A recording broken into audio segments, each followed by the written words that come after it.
Assalamualaikum warahmatullahi wabarakatuh. Alhamdulillahi rabbil alamin. Wassalatu wassalamu ala asrafil anbiya wal mursalin. Amma ba'du. Para alim, para ulama, hadirin yang saya hormati, pertama-tama kita bersyukur kepada Allah Subhanahu wa taala. Pada pagi ini Allah memberikan 3 nikmat, yaitu nikmat iman, nikmat sehat, dan nikmat kita ini punya kemampuan untuk datang kepada tempat yang penuh barakah ini. Kedua kalinya rahmat dan salam tercurahkan kepada Nabi Muhammad sallallahu alaihi wasallam. Hadirin hadirat yang saya hormati, terutama al-mukarram wal muhtaram sahibul fadilah akhina al-karim Ustaz Muhammad Darwis yang saya hormati, dan semua pengurus takmir Masjid Al-Huda yang saya hormati, dan juga jamaah yang saya hormati. Pertama-tama kita akan membicarakan tentang bulan Ramadan. Ramadan ini adalah bulan yang sangat mulia. Kalau kita mendengar keutamanya sangat besar, umpama dalam hadis yang diriwayatkan Imam Bukhari Muslim yang datangnya dari Rasulullah menyatakan, man shoma ramadhana imanan wa ihtisaban ghufira lahu ma taqaddama min dhanbihi. Barang siapa yang berpuasa di bulan Ramadan karena iman dan mengharapkan ridha Allah, maka diampuni semua dosa-dosa yang dilakukan. Kata Imam Ibnu Hajar dalam kitab Fathul Bari 7 jilid 6, bahwa orang yang berpuasa di bulan Ramadan dan melaksanakan tentang aturan-aturan bulan Ramadan, rukun Ramadan dilaksanakan dengan sempurna, baik yang berkenaan dengan anggota badan dan berkenaan dengan hati, maka Allah akan mengampuni dosa-dosa yang dia lakukan. Tapi sebaliknya, banyak orang yang berpuasa ini tidak mendapatkan apa-apa kecuali lapar dan minum, kecuali lapar dan haus. Kam min sha'imin laisa min syamihi illa ju'un wa atas. Banyak orang yang berpuasa tidak mendapatkan apa-apa dari puasanya kecuali lapar dan haus. Di satu sisi di bulan Ramadan ini juga hadis riwayat Imam Bukhari Muslim yang datang dari Rasulullah bersabda, man qama ramadhana imanan wa ihtisaban ghufira lahu ma taqaddama min dhanbi. Barang siapa yang ibadah di bulan Ramadan karena iman kepada Allah, karena yakin kepada Allah, dua ihtisaban mengharapkan ridha Allah, maka diampuni semua dosa yang lalu. Juga kata Imam Ibnu Hajar dalam kitab Fathul Bari ini, bahwa yang dimaksud di sini adalah dosa-dosa kecil yang pernah dia lakukan. Ketika dia beribadah di bulan Ramadan, maka diampuni semua dosa-dosa yang dia lakukan. Bahkan yang paling menyenangkan di bulan Ramadan, ada suatu malam di mana ketika malam itu didapatkan, maka dia akan mendapatkan kebaikan sama dengan 84 tahun, sama dengan ibadah 1000 bulan. Dalam surat Al-Qadar Allah berfirman, inna anzalnahu fi lailatul qadr wa ma adraka ma lailatul qadr, lailatul qadr khairun min alfi syahr. Kami turunkan Al-Quran pada malam Lailatul Qadar, di mana apa Lailatul Qadar itu adalah malam yang lebih baik daripada 1000 bulan. Juga dalam hadis yang diriwayatkan Bukhari Muslim yang datang dari Siti Aisyah, bahwa Lailatul Qadar itu turun pada malam-malam ganjil di 10 yang terakhir bulan Ramadan. Artinya malam 21, malam 23, dan malam 25. Itu seperti diterangkan oleh Ibnu Hajar dalam kitab Fathul Bari. Bahkan bulan Ramadan ini adalah bulan yang berbeda. Yang kita lihat itu suasana kebaikan itu sangat banyak. Yang dulunya kita ini tidak pernah sholat witir, di bulan Ramadan witir. Yang dulunya hari-hari biasa kita tidak qiyamul lail, tidak sholat malam, di bulan Ramadan kita sholat malam. Kalau di lain hari yang lain kita tidak baca Al-Quran, tapi di bulan Ramadan kita baca Al-Quran. Di hari-hari yang lain kita itu biasanya berat bersedekah, kita bisa bersedekah. Itu adalah bulan yang istimewa. Dalam hadis Rasulullah menyatakan, idza jaa Ramadan futihat abwabul jannah wa ghuliqat abwabun nar wa subiyatis syayatin. juga hadis riwayat Imam Muslim. Katanya ketika datang bulan Ramadan maka dibuka pintu-pintu surga. Kata Imam Ibnu Hajar dalam kitab Fathul Bari, yang maksud dengan putat abwabul jannah ini artinya dipermudah amal-amal untuk masuk surga. Wa uliqat abwabun nar, dan tutup pintu-pintu neraka. Artinya katanya diperkecil volume untuk perbuatan maksiat. Wa sufiyatish syaitan wa sufiyatish syayatin, dan setan itu diborgol. Nah, walaupun kedua kata Imam Ibnu Hajar Al-Asqalani itu mempunyai 8 tafsir. Ada yang artikan sebagai syaitan itu artinya saking banyak kebaikan maka setan tidak bisa leluasa menggoda. Tapi tetap bisa menggoda tapi tidak leluasa. Ada yang diartikan sebagai syaitan itu bahwa orang yang berbuat dosa di bulan Ramadan ini bukan karena godaan setan tapi karena hawa nafsu. Apa bedanya? Kalau godaan setan itu dulunya tidak pernah berbuat maksiat, lalu berbuat maksiat itu namanya godaan setan. Tapi kalau sudah terbiasa berbuat maksiat, lalu berbuat maksiat itu bukan setan, tapi kan hawa nafsu. Artinya apa? Tidak ada orang yang dulu tidak pernah mencuri tiba-tiba bulan Ramadan itu mencuri, tidak ada katanya. Yang dulu itu tidak suka pacaran ketika bulan Ramadan lalu pacaran, tidak ada. Itu kata Imam Ibnu Hajar dalam menafsirkan wasuluti syayatin. Ini kebaikan-kebaikan cukup banyak. Yang menjadi pertanyaan kepada kita, bagaimana kita itu mendapatkan itu awwaluhu maghfirah itu, wa awsatuhu rahmah, wa akhiruhu itqun minan nar. Bagaimana kita awalin Ramadan dengan pengampunan dari Allah, kemudian pertengahan itu bisa kita mendapatkan rahmat dari Allah, di akhir bulan Ramadan kita mendapatkan kebebasan dari neraka. Itu yang menjadi pertanyaan. Seperti kita menyatakan Aidul Fitri, kembali ke fitrah, kembali tanpa dosa. Nah, ini kadang-kadang setelah bulan Ramadan itu tiba, kita tidak mampu memanfaatkan bulan Ramadan ini, kita betul-betul itqul minan nar. Kita tidak bisa betul kembali Aidul Fitri, kembali kepada fitrah, kembali daripada bebas dari dosa. Maka pada pagi ini kita perlu mendiskusikan tentang bagaimana kita mempersiapkan menghadapi bulan Ramadan, bulan yang sangat mulia. Orang yang tidak mendapatkan kebaikan bulan Ramadan maka tidak dapat kebaikan di bulan-bulan yang lain. Kita sering baca doa, semoga Allah berikan berkah bulan Rajab, semoga Allah berikan berkah kepada kami di bulan Sya'ban, dan diberikan penyampaian untuk bulan Ramadan. Kan begitu, Allahumma barik li fi Rajabah wa barik li fi Sya'bana wa balligh li Ramadan. Kita sering berdoa begitu. Nah, kemudian yang menjadi pertanyaan ini, maka saya itu muqaddimah yang menyampaikan tadi itu, yang pertama bagaimana caranya? Yang pertama ulama itu menerangkan kepada kita bagaimana yang pertama untuk persiapan Ramadan itu, yang pertama kita diawali dengan taubat. Diawali dengan bertobat kepada Allah, terutama dosa-dosa besar dan dosa hakul adami. Kenapa yang dimaksud di situ katanya itu idza man shaba Ramadan imanan wa ihtisaban lahu ma taqaddama min dam, itu adalah dosa-dosa kecil. Itu kata Imam Ibnu Hajar. Kalau dosa besar tidak diampuni, kalau tidak ada tobat sendiri. Kalau umpamanya masa hidupnya dia itu pernah berzina, naudzubillah min dzalik, maka tidak diampuni dengan hanya berpuasa. Ada tobat tersendiri yang harus dilakukan. Kalau ternyata hakul adami, ini yang banyak terjadi sekarang, Ustaz. Dosa memfitnah, dosa ngerasani, dosa hoax istilah sekarang. Sekarang ini kalau katanya dalam kitab-kitab lama bahwa yang paling banyak dosa ini adalah lidah. Sekarang banyak bukan lidah, tangan. Kenapa? Sekarang itu banyak berbuat dosa dengan kita ngerasani orang nulis di WA, ngerasani orang dengan nulis di Twitter, banyak dosa akan nulis di IG, banyak dosa kadang-kadang akan nulis di Facebook. Kan begitu, Pak? Kadang-kadang banyak dosa karena kita juga itu nge-share video di YouTube dan lain sebagainya. Nah, maka karena itu kalau kita punya dosa hakul adami, kita berat. Maka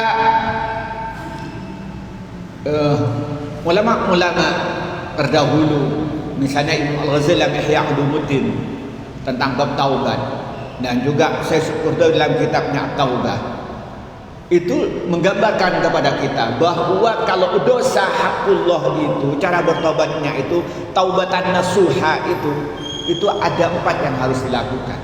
Tapi kalau hakul adam ini yang berat, itu harus ada tambahan yang kelima. Yang pertama, orang itu kalau dia itu mau bertobat apa? Dia harus menyadari bahwa perbuatan itu salah. Perbuatan itu salah. Karena banyak sekarang itu orang itu berdosa tidak merasa bersalah, lalu mencari dalil pembenaran perilaku yang salah. Itu yang paling berat. Dirinya sudah salah, dia tidak merasa salah. Bahkan lebih mengerikan lagi, merasa bangga dengan kesalahan. Dia banyak bercerita, bahkan kadang-kadang live. Kadang-kadang dia menyebarkan bahwa perbuatan itu merasa bangga. Itu sering kita terjadi. Maka yang pertama, kalau kita punya dosa harus kita sadar. Kalau umpamanya kita ini sering tidak sholat, sadar bahwa itu perbuatan yang salah. Kalau dia itu sering dia itu melalaikan membayar zakat, harus sadar itu salah. Kalau dia sering ternyata dirinya itu tidak mau dia tuh menghormati orang tua, tidak mau menyayangi saudara, maka itu sadar itu bahwa itu salah. Itu yang pertama. Kemudian berikutnya setelah dia sadar apa dia itu, menyesali terhadap perbuatan yang dia lakukan. Kenapa dia melakukan itu? Itu menyesal dalam hati. Kenapa? Kenapa saya dulu ya kok sering meninggalkan sholat? Kenapa ya kok melawan dengan orang tua? Kenapa tidak sayang kepada sesama muslimnya? Itu harus sadar, harus dia menyesali. Kemudian dia itu setelah menyesali berjanji tidak akan pernah mengulangi lagi. Menyesali dan berjanji tidak akan pernah mengulangi lagi. Hatinya jadi menyesali atas perbuatan yang salah, menyesali. Kemudian yang ketiga apa? Dia betul-betul tidak mengulangi lagi. Yang ketiga betul jadi ini sadar, berjanji. Yang ketiga itu tidak jadi tidak mengulangi lagi dan betul-betul tidak mengulangi lagi. Baru yang keempat, banyak istighfar kepada Allah. Baca astaghfirullahaladzim, astaghfirullahaladzim. Dengan menyadari dosa yang dilakukan, dibayangkan dosa yang dilakukan dan mengharapkan pengampunan dari Allah, arti berkata lidahnya astaghfirullahaladzim, tapi hatinya ya Allah ampuni dosa-dosa kami. Nah kemudian itu ditambah lagi banyak beribadah kepada Allah Subhanahu wa ta'ala. Nah jadi mulai sekarang sudah latihan untuk bertobat dulu, sehingga nanti ketika masuk bulan Ramadan kita ini sudah bersih menghadapi bulan Ramadan. Nah ini, tapi yang berat kalau yang kelima ini, yang kelima apa? Yang kelima ini, kalau ternyata dosa hakul adami. Kalau tadi kan hakullah, karena kita lalai melaksanakan sholat, karena kita umpamanya kita itu tidak bayar zakat, waktunya dia bisa buat haji dia tidak haji, itu namanya hakullah. Yang berat kalau hakul adami apa? Sampai itu nge-share yang isinya menuduh orang lain. Sampean bukan sampean yang buat, bukan sampean yang buat mimi, bukan sampean yang buat gambar, bukan sampean yang buat video, tapi sampean ikut nge-share. Itu dosa hakul adami. Sampean harus minta maaf pada dia. Nah, apalagi sekarang zaman ngerasani, ketemu cangkruan, ngobrol dengan temannya. Dirasain pertama kali yang dirasani mungkin temannya, naik pemerintahnya, naik kiainya juga di ustadznya juga dirasani juga. Wah, kalau sadar wis itu begini. Pertama disebut baik-baiknya, sadar baik ya. Setelah baiknya nggak ada, jeleknya itu diceritakan. Bahkan kadang-kadang iftira, dibuat-buat ceritanya. Ada yang terjadi kayak itu. Kalau saya sering menyatakan begini, kalau dulu ngerasani orang, ini perlu datang ke rumah. Sekarang enggak, bisa ngerasani dari jauhan. Ya apa ya? Sekarang bisa ngerasani online. Iya Pak, iya Pak. Sekarang itu mau berbuat dosa riba, dosa fitnah, itu tidak kayak dulu Pak. Lebih mudah, bisa online dan dengan siapapun dan dimanapun dan kapanpun. Nah, coba bayangkan. Kalau sampean ini setiap hari nge-share satu, gimana cara minta ampunnya? Kemudian yang di-share pindah. Kalau umpamanya FB saya teman saya kan 5.000. Tuh apa IG saya teman saya ini 7.000. Sekali nge-share Gimana saya itu bisa meralat lagi itu kalau salah? Maka sampai detik ini saya tidak pernah nge-share ulang tulisan orang. Jangan-jangan itu salah. Jangan-jangan itu termasuk bagian daripada dosa hakul adam. Itu. Maka kalau saya hakul adam itu saya ngerasain Ustaz Darwis harus datang. Ustaz Darwis, mohon maaf, saya ngerasa di sampean. Ini harus ngaku begitu. Kalau begitu nggak selesai. Saya pernah memfitnah Ustaz Darwis, sampean dibilang ini sampean nggak pintar gini-gini. Harus ngaku gitu. Baru kasih berbilang, ya saya ampuni, baru bisa diterima. Berat Pak. Itu kalau satu, kalau banyak. Kalau yang dirasain umpamanya Pak Kiai, umpamanya yang saya dirasain umpamanya almarhum Al-Maghfurullah, umpamanya Ustaz Imron. Gimana saya bisa minta ampun? Beliau sudah wafat. Ayo, coba bayangkan. Atau tokoh besar mau datang meminta maaf bagaimana gitu kan, repot gitu ya. Apalagi yang dirasain misalnya pemerintah, mulai gubernur, presiden, bupati, gimana mau minta maaf kita ini mau datang ke sana, mau ketemu aja nggak bisa. Mungkin hati-hati. Makanya dosa hakul adab. Maka sebelum Ramadan ini kita harus bertobat dulu. Ini yang pertama. Kemudian yang kedua, saya tidak ingin memperpanjang karena ingin banyak diskusi ini. Kemudian yang kedua ini latihan ibadah Pak. Saya menyatakan latihan ibadah supaya nggak kaget. Jadi sekarang ini latihan ibadah. Gimana latihan ibadahnya? Oh, itu kan di Ramadan kan dituntut kita untuk banyak sholat, terutama sholat tarawih, sholat witir, dan sholat yang lain. Nah, mulai sekarang itu latih dirilah. Setelah Isya ini paling tidak ngambillah qiyamul lailnya itu 2 rakaat lah. Enak itu tambah jadi 4, nanti nambah 6, sampai nanti 12 dan seterusnya itu. Sholat mutlaknya malam hari. Jadi apa qiyamul lail atau tahajud. Kalau qiyamul lail itu Pak, sholat setelah Isya sampai tidak tidur dulu, itu namanya qiyamul lail. Jadi umpamanya sampai sholat sekarang, lalu nanti umpamanya sholat nanti setelah jam setengah 8 malam lah, atau jam 19.30 sholat Isya. Sampai terus sholat sunat ba'diyah tenang-tenang, nanti setelah jam 10 sampai belum tidur, wah sholat sambian tahajud 4 rakaat sholat qiyam, itu namanya sholat qiyamul lail. Tapi kalau sampai tidur baru bangun sampai sholat, itu namanya tahajud. Nah, coba latihanlah 4, lama-lama naik 6, sehingga di bulan Ramadan ini tenang. Sholat tarawih yang melaksanakan 8 nggak terburu-buru, yang melaksanakan 20 juga tidak terburu-buru. Kadang kita jumlahnya 8, tapi Allahu Akbar, Allahu Akbar. Kalau imamnya baca surat panjang sudah nolak-nolak ingin pergi. Apalagi yang mengambil yang 20. Nah, kalau imamnya baca suratnya panjang sudah ingin pulang sudah itu. Jadi kita latihan dulu ibadah. Kita latihan ibadah. Sehingga pada akhirnya betul-betul dirinya bisa beribadah dengan baik. Kalau bahasa saya ini adaptasi dengan ibadah lah. Kalau dulunya tidak biasa sholat malam, latihan sholat malam. Yang dulunya nggak latihan tidak sholat duha, latihan sholat duha.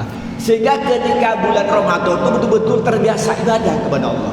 Jadi tidak kaget melaksanakan sholat witir, tidak kaget sholat tarawih, itu tidak kaget. Dan juga tidak kaget pagi sholat duha, itu latihan. Sehingga apa?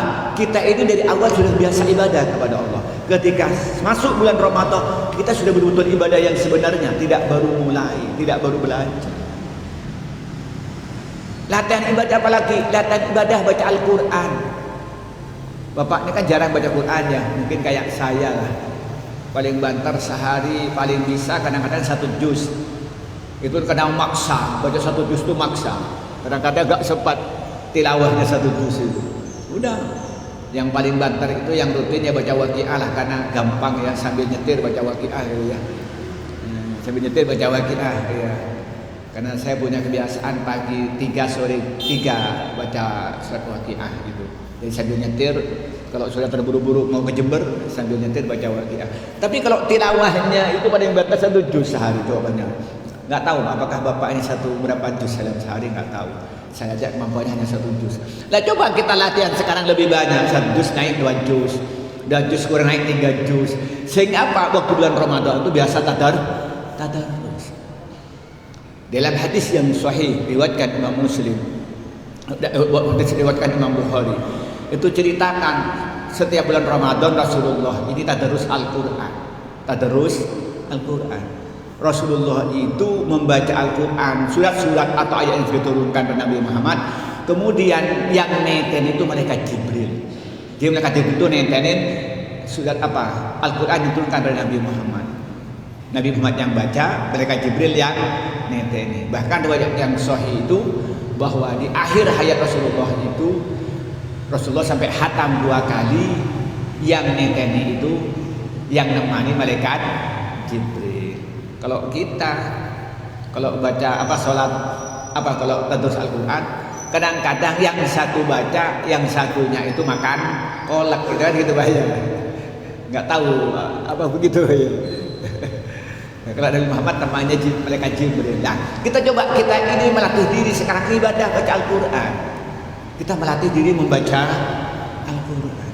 Sehingga kalau sudah biasa melatih baca Al-Quran itu, maka kita ini ketika bulan Ramadan itu baca Al-Quran itu jadi nyaman, nggak terpaksa. Kalau sekarang itu sudah terbiasa baca 2 juz, dan Ramadan baca 3 juz kan gampang gitu, kira-kira begitulah. Tapi kalau sekarang itu nggak baca Al-Quran, waduh Ramadan berat baca Quran. Jadi kita ini berarti bisa itu melatih diri untuk beribadah kepada Allah, sehingga timbul sebelum Ramadan sudah dirinya menjadi al-abid, jadi an-nasik, orang yang rajin ibadah kepada Allah. Itu coba melatih diri. Nah, coba kita sekarang itu rajin melatih diri untuk bersedekah. Ya kalau kuatnya 1.000 rupiah, cobalah sedekah setiap hari 1.000 rupiah. Kalau kuatnya 2.000 lah. Ini kalau kuatnya 1 juta, 1 juta lah. Sesuai dengan kemampuan kita. Sehingga ketika bulan Ramadan ini suka bersedekah. Sampai dalam hadis yang sahih menceritakan, dalam hadis yang sahih itu dalam kitab Asy-Syama'il Al-Muhammadiyah yang dikarang oleh Imam At-Tirmidzi, itu dijelaskan Rasulullah orang yang paling dermawan. Yang paling dermawan itu di bulan Ramadan bagaikan angin yang bertiup kencang. Itu digambarkan begitu. Rihul mursalah, kayak air angin yang kencang. Jadi banyak sedekahnya. Hari-hari biasa memang dermawan, tapi bulan Ramadan lebih dermawan. Nah, coba kita itu melatih. Kadang-kadang kita ini kalau mau sedekah minta difoto, lalu diupdate. Wah, bahkan kalau perlu live. Kalau perlu ngundang media, apalagi punya jabatan lah, pencitraan, waduh berat lagi gitu ya. Nah, maka kita ini sekarang tuh mulai kita belajar untuk sedekah. Kita belajar sedekah. Sehingga ketika nanti bulan Ramadan tiba, kita sudah terbiasa sedekah. Kalau sekarang bisa sedekah 1.000 rupiah, mungkin besoknya setiap hari 2.000 rupiah. Kalau sekarang bisa sedekah 100.000, mungkin di bulan Ramadan kita bisa sedekah 200. Kita ini semuanya perlu latihan. Sehingga ketika bulan Ramadan tiba, ini kita betul-betul sudah siap. Dosa sudah diampuni karena bertobat, terutama dosa-dosa besar. Kemudian ibadah kepada Allah itu sudah. Nah, kemudian yang ketiga, sebenarnya secara khusus kita ini mulai sekarang tuh banyak berpuasa. Dalam hadis yang sahih yang diriwayatkan oleh Siti Aisyah, yang datang dari Siti Aisyah bercerita bahwa tidak ada Rasulullah itu puasa penuh selama bulan Ramadan, selama sepanjang tahun kecuali bulan Ramadan. Kata Siti Aisyah, tidak ada Rasulullah itu berpuasa penuh 1 bulan kecuali bulan Ramadan. Tapi yang paling banyak berpuasa itu di bulan Sya'ban. Yang paling jadi Rasulullah bilang, kata Siti Aisyah, Rasulullah tidak pernah berpuasa penuh 1 bulan kecuali bulan Ramadan. Tapi di bulan-bulan yang lain yang paling banyak berpuasa itu di bulan Sya'ban. Kenapa begitu? Itu mempersiapkan diri itu untuk masuk bulan Ramadan. Itu hikmahnya ya, bukan tujuannya tapi hikmahnya. Sehingga ketika bulan Ramadan tiba itu terbiasa lapar. Biasa lapar berpuasa. Ya biasa makan waktu buka dan makan waktu sahur. Siang harinya itu sudah biasa berpuasa. Sehingga tidak kaget. Jadi adaptasi. Coba bayangkan sekarang biasa makan pagi kenyang. Kayak pagi-pagi mohon maaf sudah makan tempe, sudah makan hiji ya tadi ya, hiji dan sebagainya. Kan kaget, tiba-tiba gak makan. Akhirnya apa? Tidur. Yang dipakai dalilnya apa? Naum shaim ibadah. Tidurnya orang puasa ibadah, itu dalilnya benar dalilnya, tapi penggunaannya yang salah. Dalilnya benar, naumus shaimi ibadah, tapi penggunaannya yang salah. Karena puasa tidur tok. Kenapa kamu tidur? Keluar dalilnya, naumus shaimi ibadah. Enggak begitu. Artinya kita ini bulan Ramadan ini, kalau hal tidur itu ada nilainya ibadah, karena sedang berpuasa, tapi tidak ibadah. Coba perang Badar itu kapan perang Badar itu menangnya? Pertama kali perang itu perang Badar apa? 17 Ramadan, Pak. Tak dong tedungan dan betul. Perang berarti kita kerja keras. Coba pembebasan kota Mekah, Fathu Mekah kapan itu? Ramadan. Jadi perang yang bersejarah itu paling besar ini kan dua, perang Badar dan perang Fathu Mekah. Badar merupakan pertama kali pertempuran itu di bulan Ramadan, akhir pertempuran itu dan menang gemilang itu di bulan Ramadan. Artinya apa? Bagaimana Ramadan itu dimaksimalkan? Maka kalau di pondok pesantren ini, di pondok saya, di pondok Syarifuddin, itu ngajinya non stop, Pak. Kalau mertua saya ini menang daripada yang muda, coba bayangkan. Ini contoh, mulainya dari siang. Kesulaha itu, mertua saya itu baca kitab, hataman kitab katanya pondokan itu jam 8 sampai jam 11. Jam 11 siang istirahat sebentar, zuhur. Jam 12.30 mulai lagi baca kitab sampai jam 3. Jam 3 selesai sholat asar, baca kitab sampai setengah 4 istirahat. Jam setengah 4 baca lagi sampai jam 5 sore. Jam 5 sore berhenti maulid, zikir, lalu ngaji dengan masyarakat sampai isya. Isya, tarawih, kemudian kultum, baca kitab sampai nanti itu jam 2 malam. Jam 2 malam.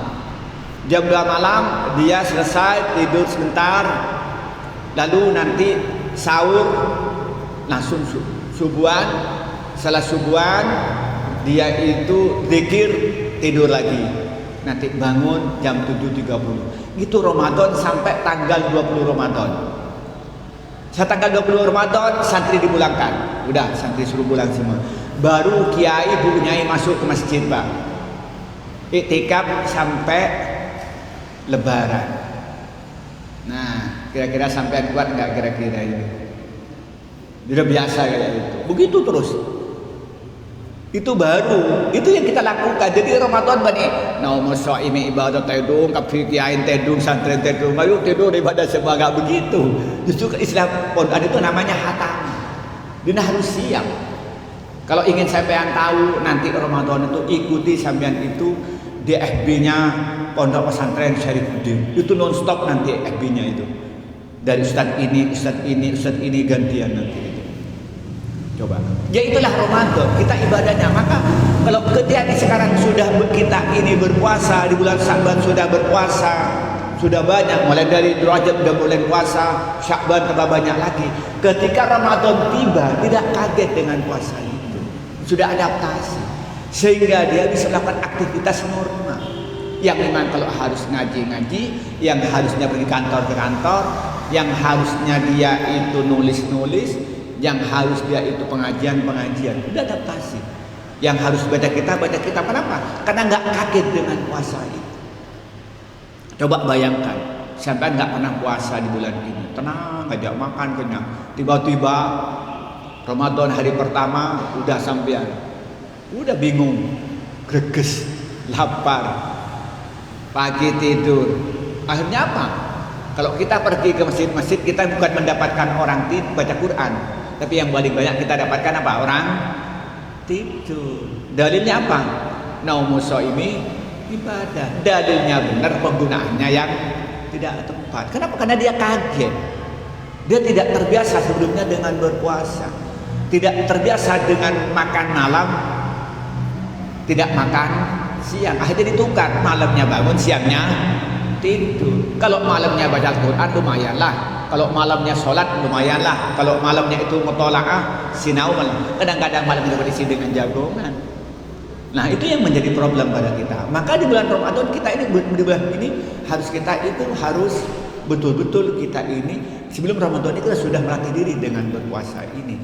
Tapi semuanya mengharapkan ridho Allah. Kemudian yang terakhir, saya ingin mendengarkan diskusi saja. Kemudian yang terakhir ini masalah kesehatan. Kita perhatikan masalah kesehatan. Kalau orang yang sudah tua kayak saya ini, sudah umur 51, ya beda dengan yang muda-muda ini nih, masih keren-keren semua. Ya harus hati-hati, makan gorengan harus dikurangi, kan begitu. Terus makan yang gula-gula yang banyak harus dikurangi. Kemudian yang lemak-lemak tinggi harus dikurangi. Durian kesukaan saya sudah gak berani makan durian, takut pusing sudah. Ya sudah begitu, sudah umur begitu. Kemudian olahraga minimal lari dalam pagi-pagi itu minimal 30 menit. Saya setiap hari minimal saya ini jalan itu 30 menit. Saya muter gitu sambil nemenin santri saya zikir, saya sambil jalan zikir gitu. Nah, itu sambil olahraga. Nah, gitu. Kita sudah tua begini dan kita menjaga kesehatan. Kemudian makannya bagaimana, makan makanan yang alami. Oh, kita perlu minum jeruk, ya kita jangan minum yang instan, belilah jeruk yang asli. Begitupun madu, carilah madu yang asli. Nah, kita itu sudah menjaga kesehatan. Kalau yang mempunyai emah bagaimana makanannya terus gitu. Sehingga kita ini ketika bulan Ramadan kesehatan itu betul-betul terjaga, bisa ibadah dengan baik. Yang mau tarawih bisa tarawih, yang baca Quran bisa baca Quran. Nah, ketika ini sudah dipersiapkan minimal 4 ini sudah bertobat, beribadah, kemudian dia itu berpuasa dan menjaga kesehatan, insya Allah ketika Ramadan selesai ini betul-betul kita bisa mendapatkan barokahnya bulan Ramadan. Betul-betul mendapatkan rahmatnya bulan Ramadan dan betul-betul dapat maghfirahnya bulan Ramadan. Karena kita betul-betul memanfaatkan bulan Ramadan itu betul-betul syahrul rahmatin wa syahrul maghfiratin wa syahrul barakatin. Kenapa? Kita bisa diawali dengan kebersihan kita karena bertobat, kemudian dilanjutkan kita banyak ibadah di bulan Ramadan dan melaksanakan puasa dengan ikhlas. Nah, itulah yang digambarkan dalam Al-Quran Allah, ya ayyuhalladzina amanu kutiba alaikumussyam kama kutiba alal ladzina min qablikum la'allakum tattaqun. Allah mewajibkan pada kita ini untuk berpuasa Ramadan seperti yang telah diwajibkan pada umat yang terdahulu. Tujuannya apa? La'allakum tattaqun. Manfaatnya menjadi orang yang bertakwa. Siapa orang yang bertakwa itu? Orang yang melaksanakan perintah Allah, menjauhi larangannya Allah, semata-mata mengharapkan ridho dari Allah. Nah, disitulah diawali dengan ya ayyuhalladzina amanu, kemudian diakhiri dengan la'allakum tattaqun. Diawali dengan iman, diakhiri dengan takwa. Sehingga kita ini termasuk pada akhirnya menjadi orang-orang yang wali. Kenapa? Ciri-ciri orang yang wali itu alladzina amanu wa kanu yattaqun. Orang yang wali itu ada orang yang beriman dan bertakwa kepada Allah. Itulah yang terjadi ketika bulan Ramadan ini disebut namanya lebarannya apa? Idul Fitri. Kembali kepada kesucian, kembali kepada fitrah. Karena ketika selesai bulan Ramadan kita ini dengan mensoma Ramadan imanan wa hisaban filahu ma taqaddama min dhanbi. Man qama Ramadan imanan wa hisaban filahu ma taqaddama min dhanbi. Berarti kita dibersihkan 2 kali. Bersih karena puasa, bersih karena ibadah bulan Ramadan, ditambah lagi kita mendapatkan bonus ibadah 84 tahun. Kita belum tentu bisa hidup 84 tahun, Pak. Tapi kalau kita mendapatkan Lailatul Qadar 1 malam sama dengan kita ibadah terus menerus 84 tahun. Jadi kalau hitung 1000 bulan itu dalam satu tahun itu 12 bulan berarti 84 tahun. Itulah bonus dari Allah. Inilah pengantar dari saya ingin mendengarkan dialog dari Bapak, pertanyaan dari Bapak tentang baik yang berkenaan dengan tema yang saya sampaikan atau masalah-masalah yang lain. Insya Allah saya jawab. Kecuali masalah politik, bukan saya tidak ngerti, tapi di sini kita tidak etis bicara politik di pengajian di masjid. Terima kasih. Assalamualaikum warahmatullahi wabarakatuh. Baik, Bapak Ibu, mumpung kita menjelang Ramadan, motor yang mau bertanya tentang motor ini bisa satu ini bisa bahwa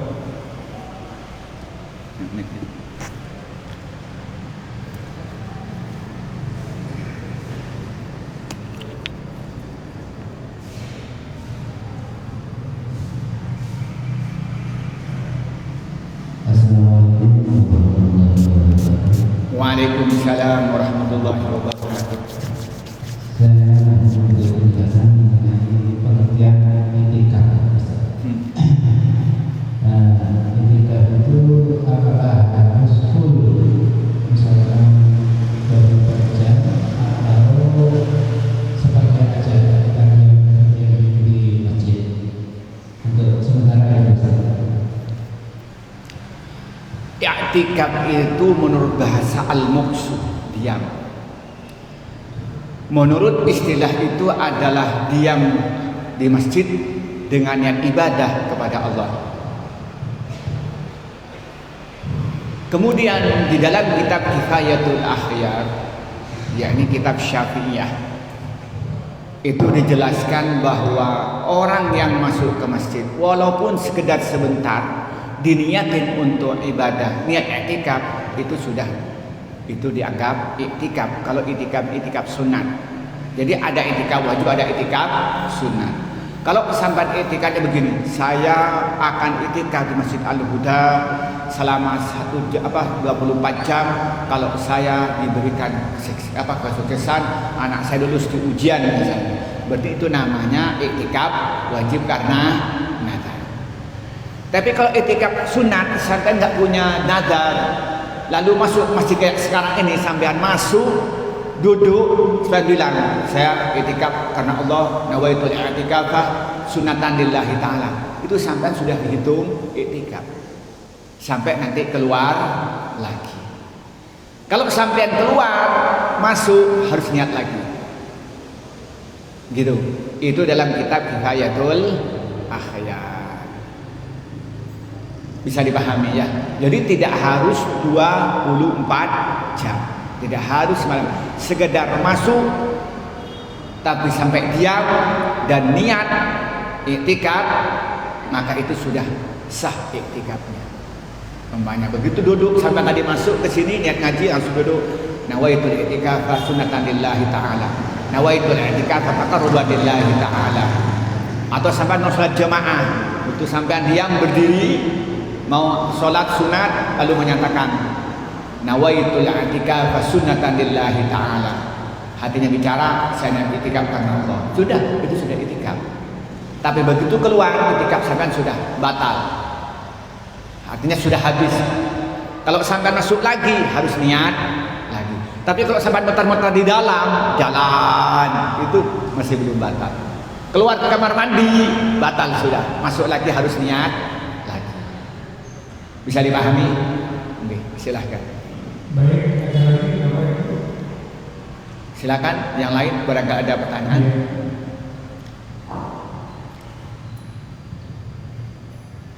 Satu lagi.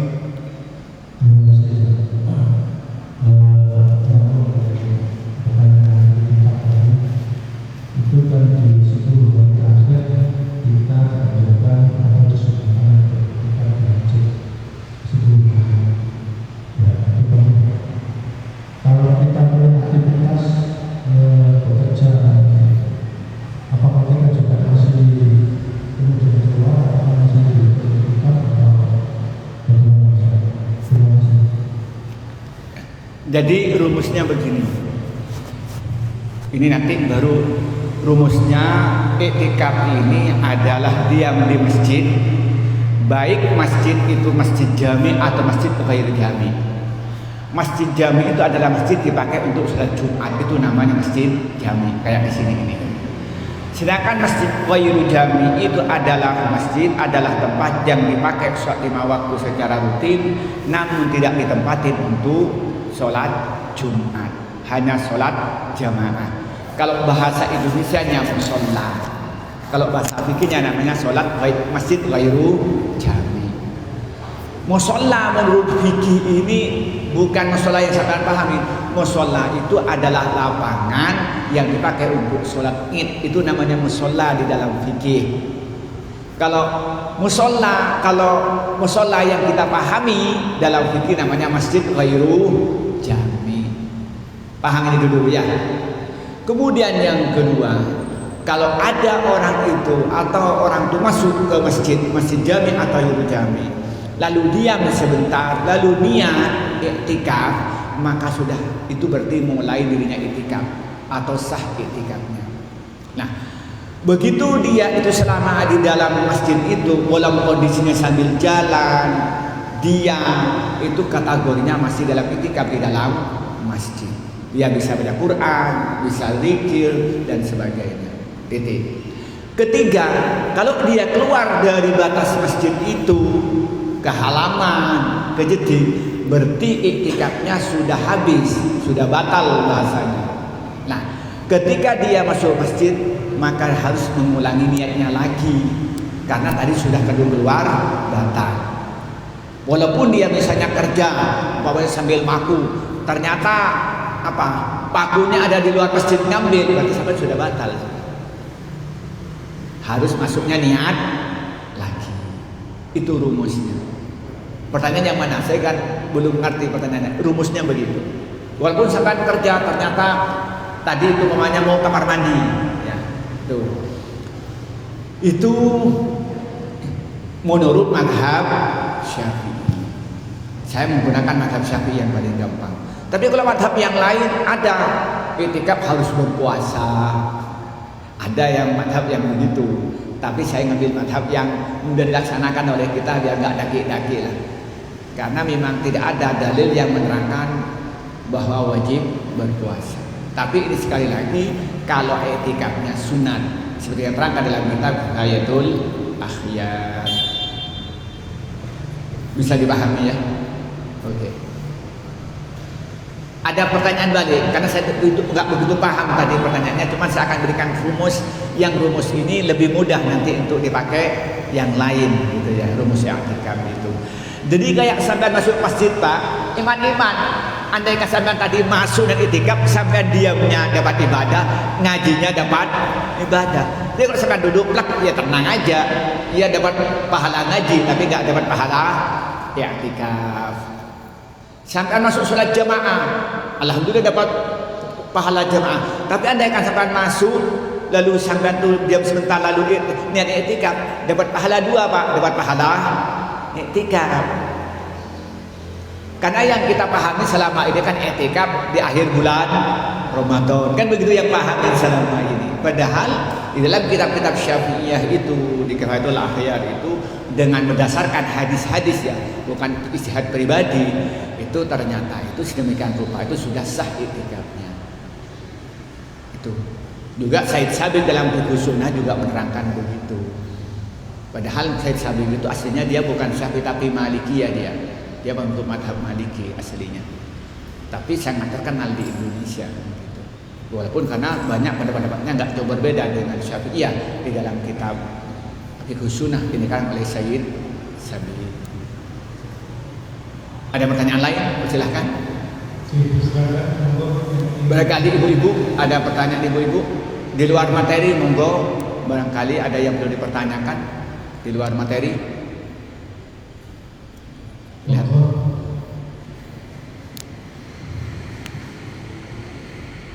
Yang bertanya 10.000.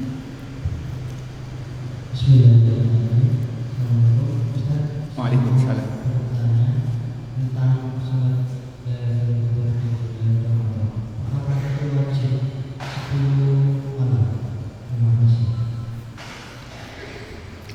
Dalam hadis yang sahih yang diriwayatkan Imam Bukhari Muslim, istilah kita muttafaqun alaih, yang datangnya dari Siti Aisyah, Aisyah berkata, dia menyebutkan tentang hadis Nabi bahwa Rasulullah menyuruh kepada sahabat taharra harus berusaha dengan sungguh-sungguh untuk bisa mendapatkan Lailatul Qadar pada malam-malam ganjil 10 terakhir di bulan Ramadan itu. Itu teksnya begitu. Oleh karena itu ulama-ulama ini menjelaskan seperti Imam Ibnu Hajar dalam kitab Fathul Bari. Di situ tidak ada kejelasan apa malam tanggal 21, apa malam 23, 25 atau 27, enggak ada kejelasan. Tapi di malam-malam ganjil 10 yang terakhir itu hadisnya.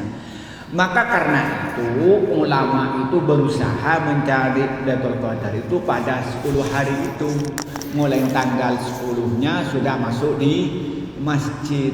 Barangkali kalau enggak dapat 21-nya dapat 23, enggak dapat 23 baru barangkali dapat 25 enggak dapat barangkali 27 gitu. Itu yang pertama. Maka karena itu yang kedua ulama itu yang ingin mendapatkan Lailatul Qadar itu menyerukan pada keluarganya, pada santrinya 10 hari itu tinggal di masjid, i'tikaf di masjid. Kenapa? Kata-kata Imam At-Tabari dalam kitab Al-Jami' li Ahkamil Quran, ketika menafsirin ayat ini pada juz yang ke-6 cetakan yang baru itu, bahwa orang yang Lailatul Qadar itu persyaratannya yang pertama itu selama bulan Ramadan dia banyak berpuasa, banyak beribadah. Di samping dia berpuasa secara zahir juga puasa secara batin.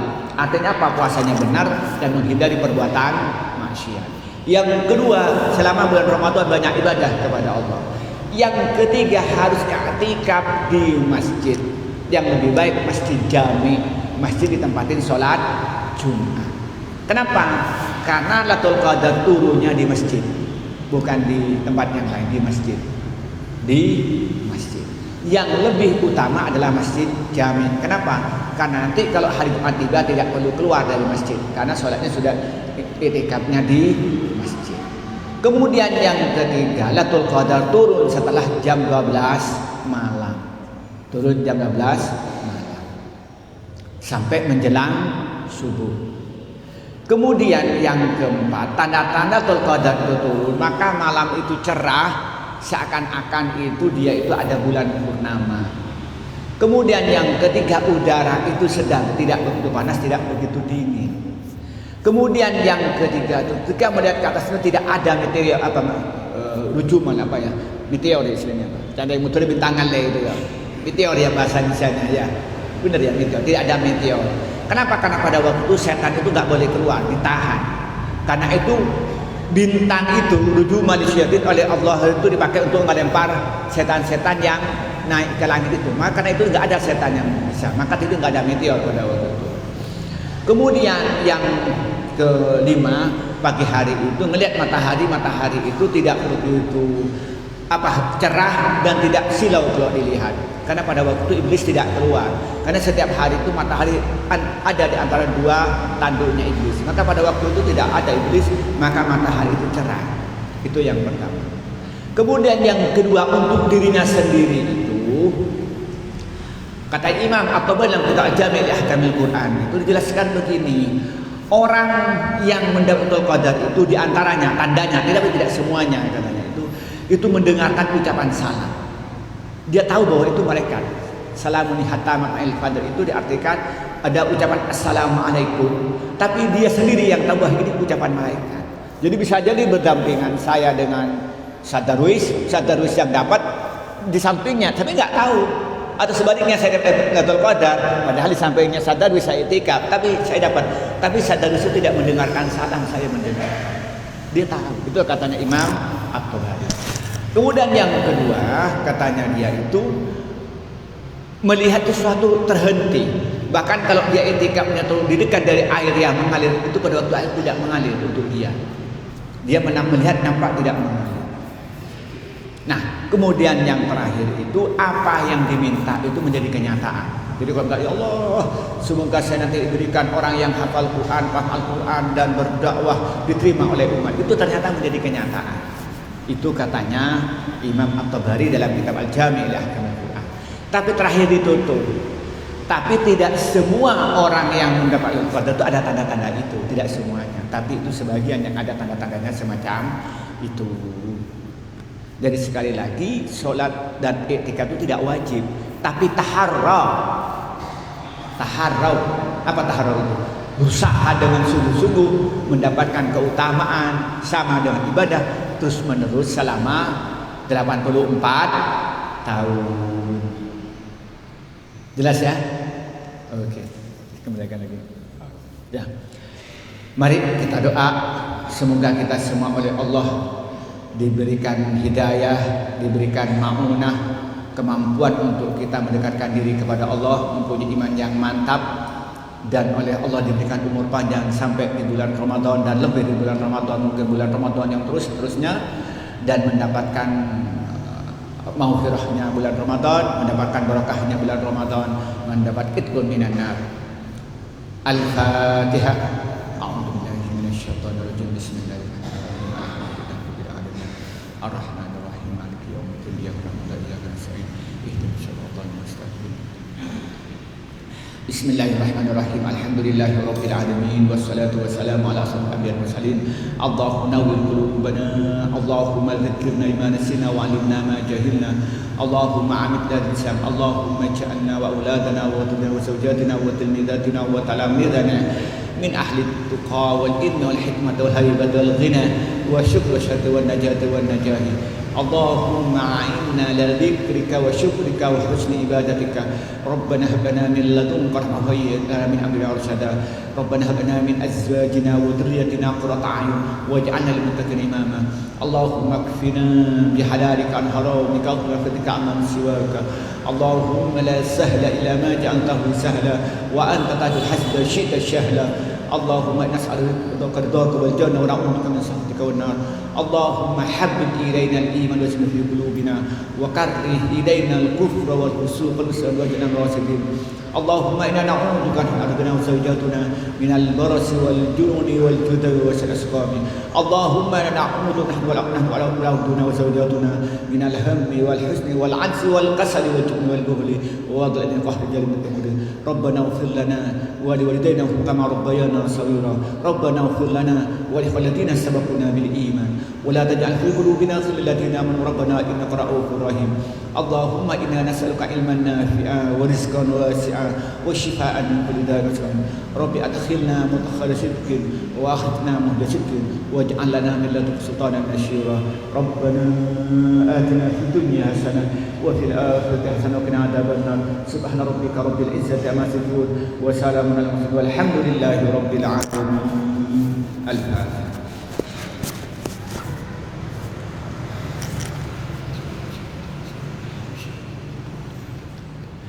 Assalamualaikum warahmatullahi wabarakatuh.